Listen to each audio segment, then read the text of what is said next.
This kicking the can down the road procedure has been going on for a long, long time. I think people are getting tired of it. But what's interesting, I did take a look at what apparently has been submitted to the ministers tonight, and which will the leadership will see by Sunday, which is that they have agreed to many of the request by the creditors.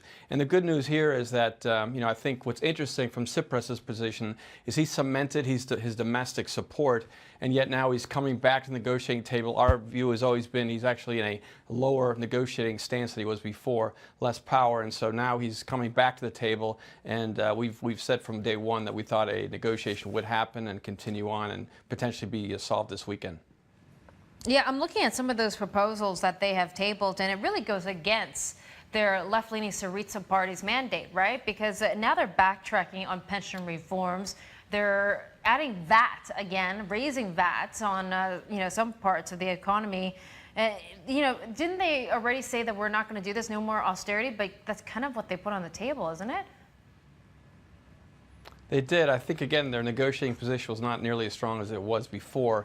And interesting, obviously, with this no vote last weekend where the party won 60%, it was basically a mandate for Tsipras to go back to the negotiating table. But obviously, we'll see if he'll survive this. But my guess is so far, so good. So, again, I think the European Union is going to look at this very favorably because they want a deal. The last thing they want to see is Greece or any other country like Portugal or Spain or Italy potentially look at this as an example to potentially leave the Eurozone. And we view this as a very positive development. Well, nobody wants that. Even the German finance minister, with Germany being so staunch on no more debt relief, no more debt restructuring for Greece. Even Schäuble, the finance minister, came out last night saying, I guess Greece can't survive in the Eurozone without some sort of debt relief. So it seems like people are getting fatigued, and they realize that they need to get some sort of deal tabled. So are you hopeful? And I ask this every Friday for the last 3 weeks. Are you hopeful of a deal? I am hopeful. Again, the can might be kicked down the road a little further, but I am very hopeful. Again, our view at PNC has been that this process would play itself out. There's a lot of stuff going on. Obviously, the Chinese markets. You've got the Iranian negotiations.